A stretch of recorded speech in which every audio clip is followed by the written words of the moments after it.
উন্নত চিকিৎসার জন্য লন্ডনের উদ্দেশ্যে ঢাকা ছাড়লেন বিএনপি চেয়ারপারসন বেগম খালেদা জিয়া। রাত ৮টা ১৫ গুলশানের বাসা থেকে বের হয়ে ১১টার বিমানবন্দরে পৌঁছান তিনি। সেখান থেকে কাতারের আমিরের পাঠানো বিশেষ এয়ার অ্যাম্বুলেন্সে করে লন্ডনের উদ্দেশ্যে যাত্রা করেন তিনি। খালেদা জিয়ার যাত্রা উপলক্ষে সকাল থেকেই নেতাকর্মী এবং সাধারণ মানুষের ভিড় শুরু হয় গুলশানের বাসা ফিরোজার সামনে। বেলা বাড়ার সাথে সাথে নেতাকর্মীদের ঢল নামে ফিরোজালয়ে। রাত প্রায় 8:30টার দিকে বাসা থেকে বের হন বেগম খালেদা জিয়া। বের হন নিজের সাদা পাজেরো গাড়িতে, সঙ্গে ছোট ছেলে আরাফাত রহমান কোকোর স্ত্রী শামেলা রহমান। গাড়ির ভেতর থেকেই নেতাকর্মীদের বিদায় জানান বেগম জিয়া।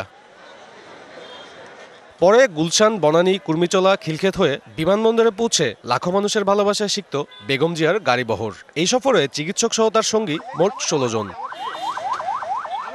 পথে পথে নেতাকর্মীরা শুভেচ্ছা এবং বিদায় জানান বেগম খালেদা জিয়াকে। সুস্থ হয়ে ফিরবেন দেশে, কাজ করবেন গণতন্ত্র প্রতিষ্ঠায়, প্রত্যাশা সাধারণ মানুষের।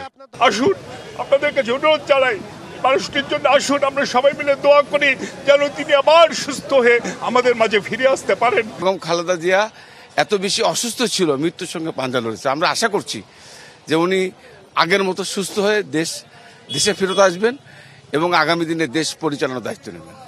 বিমানবন্দরে আনুষ্ঠানিকতা শেষে 11:15টায় লন্ডনের উদ্দেশ্যে ঢাকা ছেড়ে যায় বিশেষায়িত এয়ার অ্যাম্বুলেন্সটি। পথে 1 ঘন্টা যাত্রা বিরতি হবে কাতারের দোহা বিমানবন্দরে। পরে লন্ডনের উদ্দেশ্যে যাত্রা শুরু করবেন তিনি। বুধবার বেলা 11টার দিকে লন্ডনের হিথ্রো বিমানবন্দরে পৌঁছানোর কথা রয়েছে বেগম জিয়ার। সেখানে লন্ডন ক্লিনিকে চিকিৎসা নেবেন তিনি। একই সাথে প্রায় 7 বছর পর দেখা হবে বড় ছেলে বিএনপির ভারপ্রাপ্ত চেয়ারম্যান তারেক রহমানের সাথে। সাব্বির রোজ, ডিবিসি নিউজ, ঢাকা।